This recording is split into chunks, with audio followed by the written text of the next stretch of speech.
Assalamualaikum students. Today we will discuss about change in state. By absorbing or losing energy, the kinetic energy of atoms or molecules of substance, change that can lead to change in state of matter. Energy जो है जब कोई substance loose करता है या absorb करता है तो जो काइनेटिक एनर्जी होती है एटम्स की या मॉलिक्यूल की वो चेंज हो जाती है और जिससे उसकी जो स्टेट होती है वो भी चेंज होती है। Change in state of matter occurs when a matter lose और absorb energy.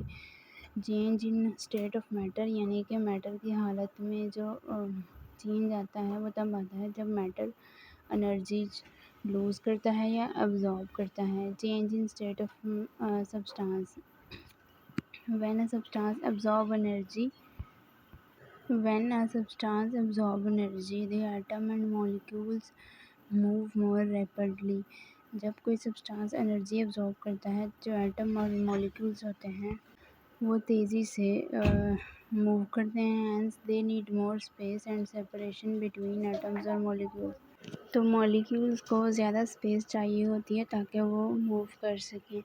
It may turn to solid to liquid, ये जो स्टेट होती है ये सॉलिड से लिक्विड में चेंज कर देती है मैटर को। Called melting and liquid to gas known as boiling, जिसे पिघलना कहते हैं, और लिक्विड का गैस में चेंज हो जाना बॉइलिंग कहा जाता है। By losing energy the atom and molecule will slow down and hence there is a less space and separation between them. Energy lose करने से एटम और मॉलिक्यूल्स स्लो डाउन हो जाते हैं और उनके दरमियान जो है वो कम स्पेस आ जाती है और सेपरेशन भी आ जाती है। It may lead turn gas to liquid called condensation, ये हालत जो है वो गैस को लिक्विड में चेंज कर देती है जिसे कंडेंसेशन कहा जाता है। Solid to liquid is known as solidification, अगर लिक्विड को सॉलिड में चेंज किया जाए तो उसे सॉलिडिफिकेशन कहा जाता है।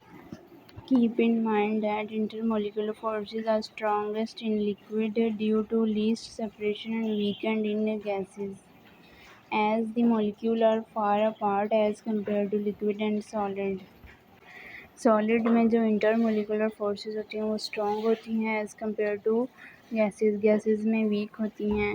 और जो लिक्विड और सॉलिड में मॉलिक्यूल्स होते हैं एक दूसरे से करीब करीब होते हैं, लेकिन गैसेस में ऐसा नहीं होता है। This is the reason gases exhibit the greatest relative thermal expansion while solid have least expansion.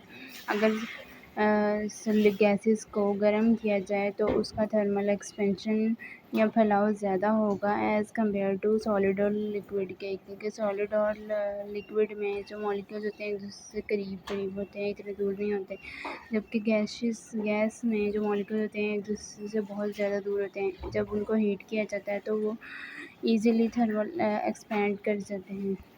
Evaporation is a natural process by which liquid change into gas at its surface without boiling. Evaporation एक ऐसा अमल है जिसमें जो liquid होता है gas में change हो जाता है उसी सरफेस पे विदाउट बॉइलिंग, यानी कि बॉयल किए बगैर। It occurs at all temperature but it faster at high temperature, ये तमाम टेम्परेचर पे बट हाई टेम्परेचर पे इसके ज़्यादा चांसेस होते हैं। This change occur at surface of solid, ये चेंज हमेशा सॉलिड की सरफेस पे आता है। Where is some of the particle have enough energy to escape into air as a vapours, कुछ पार्टिकल्स के पास इतनी एनर्जी होती है कि वो इवेपोरेट होकर हवा में चले जाते हैं। Evaporation does not require the entire liquid to be heated, it can be occur at room temperature. Evaporation के लिए हीट की ज़रूरत नहीं होती, ये रूम टेम्परेचर पे भी प्रोसेस हो सकता है। For instance when water is boiled into floor it gradually disappear at is turn into water vapours. यहाँ पे एक एग्जांपल बताइए कि जब फर्श पर पानी गिरता है तो आहिस्ता आहिस्ता वेपर्स की सूरत में हवा में उड़ जाता है और फर्श सूख जाता है। This process play a key role in our everyday life and nature, it help us in drying wet clothes.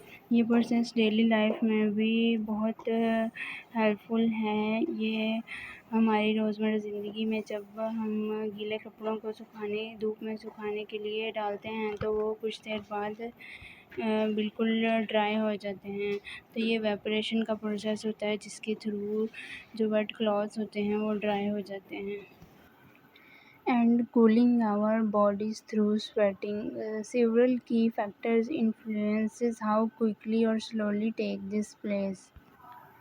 हमें जो पसीना आता है उससे जिस्म को ठंडा करने में मदद देता है। नेक्स्ट कुछ फैक्टर्स हैं जो कि हेल्पफुल होते हैं के प्रोसेस में। सबसे फर्स्ट पे है temperature. The higher the temperature the faster evaporation occurs. जितना ज़्यादा टेम्परेचर होगा उतने तेज़ी से वेपर्स बनेंगे। व्हेन हीट इज़ एडिड, जब किसी भी स्टेट ऑफ मैटर को तो जो मॉलिक्यूल्स होते हैं वो तेज़ी से मूव करते हैं। The molecules in the liquid move more energetically, increasing the change of them escaping into air as a vapors। तो वो तेज़ी से बुखारात बनकर हवा में उड़ जाते हैं।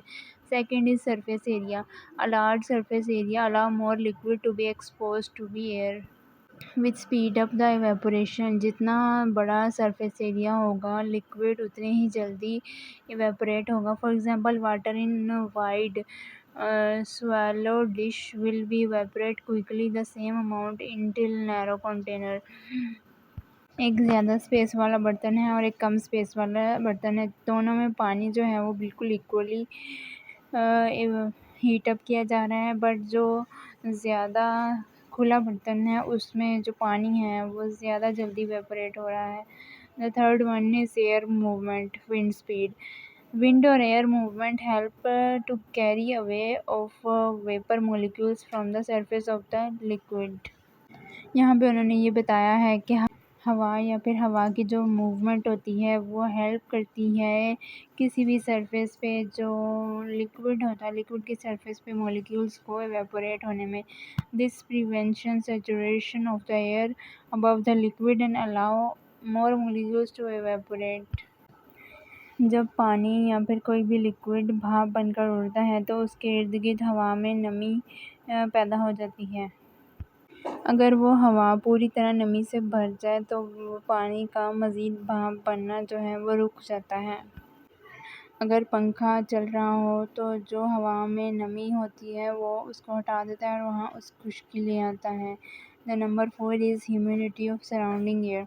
If the air is already full of moisture high humidity evaporate slow down. अगर हवा में नमी पहले से मौजूद है तो इवेपोरेशन का प्रोसेस स्लो हो जाता है, but in dry air the process occur more rapidly because the air can absorb more water vapors। ये प्रोसेस ज़्यादा जल्दी खुश्क हवा में होता है क्योंकि पानी जो है वो ज़्यादा वेपर्स इवेपोरेट कर सकता है। Number 5 is nature of the liquid. Different liquid evaporate at different rates based on their molecular structure. Different liquids different rates पर इवेपोरेट होते हैं क्योंकि उनका मोलिकुलर स्ट्रक्चर डिफरेंट होता है। For instance alcohol evaporate faster than water. Alcohol पानी से ज़्यादा जल्दी इवेपोरेट होता है बिकॉज़ इसके मॉलिक्यूल्स को हवा में नमी क्रिएट करने के लिए कम एनर्जी की ज़रूरत होती है। Number 6 is pressure. Lower atmospheric pressure can enhance evaporation since there is less force pushing down on liquid surface, make it easier for molecules to escape। अगर हवा का प्रेशर कम होगा तो इवेपोरेशन ज़्यादा जल्दी हो सकता है बिकॉज़ जो नीचे से फोर्स लग रही है